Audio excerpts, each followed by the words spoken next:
Anthony Martineau, évidemment, sera aux premières loges de cette saison du Canadien. Comment ça va, mon beau Tony? Ça va très bien. Excellent. Alors, ça part vraiment, mais ça part demain, en fait. Pour le Canadien, dans 48 heures.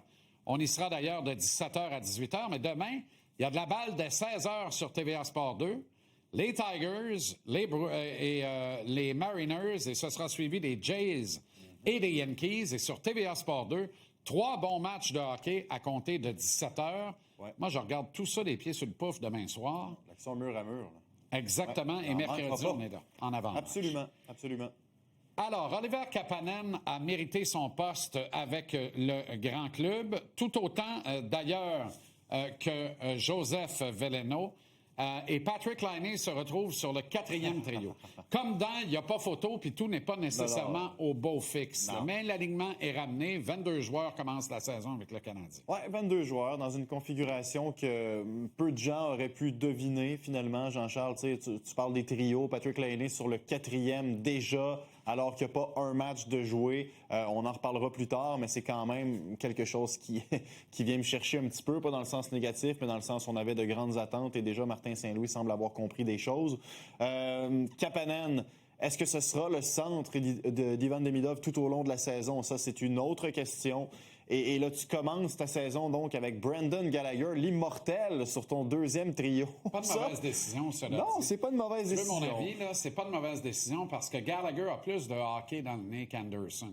Oui. Certains disent, mais Josh est plus rapide, il frappe plus, mais Brendan a plus de hockey. Ouais. Alors, pour compléter des gars comme Doc et Bolduc, j'haïs pas ça. Ça prend un peu de ça ici. Puis je dis pas que Josh Anderson n'est pas un gars intelligent, mais Josh Anderson, c'est plus une paire de patins avec un réacteur dans le dos. Exact. Pour jouer avec Demidov, tu l'as bien dit, ça prend un cerveau un petit peu. Mais tant qu'à réunir ces 6 gars-là dans le top 6, là, puis tu vas dire t'es fatigant un petit peu, puis t'as le droit. Pourquoi est-ce qu'on se garde pas? Ouais. Pourquoi est-ce qu'on met pas Brandon avec Nick et Cole, puis qu'on met pas Yorai avec Doc et Bolduc pour avoir un 2e trio vraiment de choc et de muscles? Demandez, vous recevrez, t'es fatigant un peu.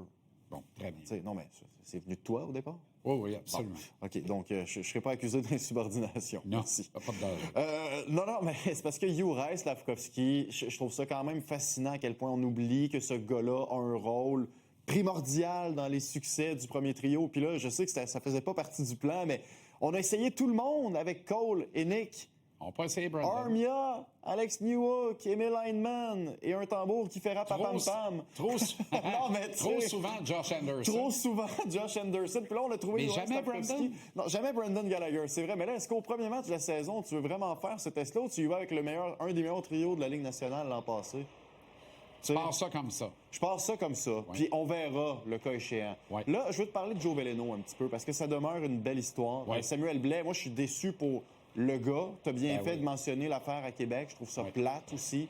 Maintenant, s'il y avait une décision à prendre entre Blais, un allié d'énergie, cela dit, ou Veleno, un joueur de centre gaucher responsable, malheureusement pour Blais, la décision, elle était quand même assez simple. Je te ramène aux 22 joueurs. Là. Y avait-tu vraiment une décision à prendre? C'est quoi le danger de garder le petit Blais-là? En fait, il n'y en avait pas de danger. Donc, ils ont pris une décision qu'ils assument, finalement, ou qu'ils doivent assumer maintenant. Ils vont avoir le danger d'en face mercredi. Oui. Te rappelles-tu le titre de joueur exceptionnel de Joe Veleno? Bien sûr. Bon. Alors, la question que je lui ai posée ce matin, c'est qu'est-ce que le Joe Veleno d'aujourd'hui aurait envie de dire au Joe Veleno de 15 ans qui avait reçu ce statut-là? On va aller écouter ça. J'avais jamais pensé de porter ce chandail-là quand j'avais 15 ans, mais honnêtement, je pense que juste respecter le processus, je pense qu'il y a toujours un plan, puis je crois beaucoup en Dieu. Je fais des prières la nuit, puis tout le temps rester positif, puis je sais que quand tu fais des bonnes affaires, des bonnes choses vont arriver à des bonnes personnes. Puis j'essaie mon mieux possible d'avoir un mindset positif. Puis c'est ça que j'ai appris de mes parents, puis toute ma jeunesse, de rester positif le mieux possible, puis de bonnes choses vont arriver. C'est pas une comparaison au hockey, là, mais pour tout le reste. Rien à voir avec comment ils se comportent sur la glace. Mais tout le reste, là, Tu trouves pas que ça ressemble beaucoup à Max Pacioretty? Oh my God, j'ai tellement entendu ça souvent depuis le début du camp. Incroyable. L'ex-capitaine du CH, maintenant à la retraite. Couvre le CH, ouais. Ça tout n'a le pas de monde bon sens. capote. Ah, c'est Max Pacioretty, puis avec un casque, physiquement, de loin. C'est là, pareil. C'est encore pire. Ouais, exactement. Hey, carré 35, on serait en business. C'est ce que j'allais dire. Petite anecdote, là, les gens s'imaginent que quand tu te fais confirmer ta place au sein d'un alignement à Ligue nationale, c'est magique. Tu rencontres le coach, il y a une accolade, il y a une vidéo. Comment Joe Veleno a-t-il appris qu'il faisait partie des Canadiens? Il a appris ça sur Twitter. En scrollant en bon québécois, il dit, là, j'ai vu que les alignements étaient rendus publics, puis j'ai vu que mon nom faisait partie des gars qui n'étaient pas donc soumis au ballottage. J'avais une petite idée la veille quand Florian et Samuel Blais sortaient du bureau du coach, mais non, il n'y a pas tant de magie. Là. Bien sûr, Martin Saint-Louis lui a parlé ce matin sur la glace, mais il n'y a pas de rencontre magique. Là. C'est d'un film, ça. OK. Patrick Laine sur le 4e trio. On s'y attarde là, pour le moment dans cette converse. Ça veut dire quoi exactement? Parce que c'est facile de conclure que la prochaine étape, c'est sortir de l'alignement. Et j'appuie ça sur le fait qu'en jouant avec Jake Evans et Josh Anderson, je ne sais bien pas ce qu'il va pouvoir faire pour éveiller la conscience de Martin et grimper dans le top 6 ou dans l'organigramme, sur l'un des 3 premiers trios du Canadien, en dehors d'une blessure. Et ça me ramène à l'essentiel. Qui est d'être aimé. Il est dans les jambes. Si tu ne peux pas avoir Patrick Laine sur ton top 9 de façon régulière, pourquoi le gardes-tu à Montréal? Tu as vu, là, c'était la pluie des joueurs au ballottage depuis 2 jours, là. C'est quoi le risque de soumettre Patrick Laine au ballottage? Je comprends. En dehors de l'insulter en l'envoyant à Laval au bout du processus. Est-ce que quelqu'un l'aurait seulement réclamé? Ben, écoute, je vais te relancer en te disant que Patrick Laine, sur un top 9 au moins, il aurait pu avoir un centre qui aurait le moindrement pu créer quelque chose à ses côtés. Parce que là, Patrick Laine, qui est essentiellement, et j'ai envie de dire exclusivement un franc-tireur, avec un centre qui n'est pas reconnu pour être un fabricant de jeu et avec le joueur qui est probablement, et en tout respect, là, je le rappelle, je ne jouerai jamais dans la même ligue que Josh Anderson, mais avec le joueur qui est probablement le moins grand hockey IQ de l'équipe, on s'attend à quoi de Patrick Laine à 5 contre 5? Mais en même temps, là, aujourd'hui, le Martin appuie sur le fait que l'identité de l'équipe, on veut une équipe plus dans la face de l'adversaire, une équipe plus robuste. C'est pas sérieux, Patrick Laine, sur un 4e trio. Là.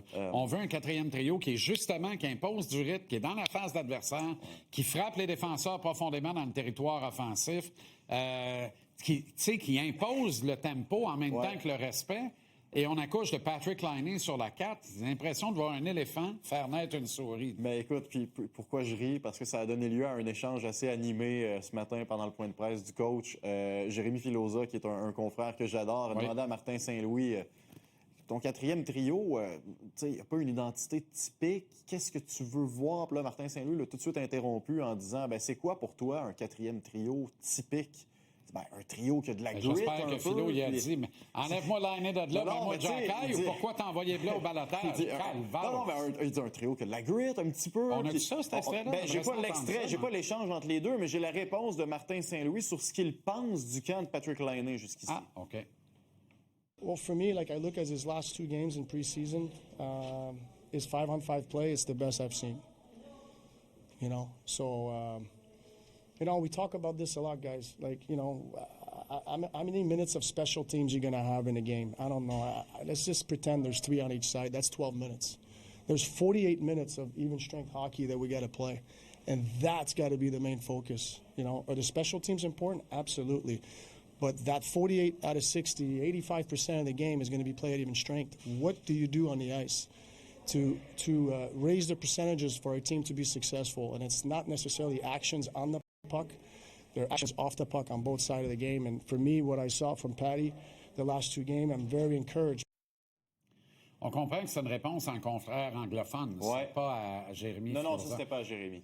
Ouais. Mais c'est intéressant là, parce qu'il nous offre des munitions dans cette réponse-là, Martin. Là, puis on sent, moi, je le sens vraiment. Lui, il est prêt pour que la saison commence, le coach. Là. Il est en forme ce matin. T'entends-tu le malaise, là? T'entends-tu le malaise? Tu sais, honnêtement, là, tu joues 80% de la game à 5 contre 5. Puis là, ton argument, c'est les 2 derniers matchs du calendrier préparatoire, c'est la meilleure game 5 contre 5 que je l'ai vu jouer. Parfait. quelles sont nos garanties que ça va durer? Et le cas échéant, s'il est méritant à ce point-là, 5 contre 5, qu'est-ce qu'il fait sur un quatrième trio? Oui, puis ça, c'est... Parce que quand tu dis les unités spéciales, c'est une affaire, mais c'est 20 du temps d'un match, parfait. Ça enlève bien des arguments à ceux qui disent t'as besoin de Patrick Laine. T'as fait les séries l'an dernier, je réentends Marinaro. T'as fait les séries parce que Laine a scoré un avantage numérique. T'as un meilleur pourcentage d'efficacité sans Laine qu'avec Laine. C'est toi-même qui as amené cette stat. Oui, exactement, je m'en souviens. Avec un homme en plus. Sans rien enlever à ce que Patrick Laine a fait l'an passé, mais il faut quand même se demander c'est quoi la prochaine étape dans son cas si ça ne fonctionne pas avec Evans et Anderson, ce qui pourrait très bien se produire. Alors qu'est-ce qu'on fait? On lui donne une promotion? Incroyable. Ouais. Tu reviens tantôt, on se garde du stock. Ben oui. Hey, n'ajustez pas votre appareil, là. Tout ça est hyper positif. On est hyper excités. Le Canadien va faire le détail.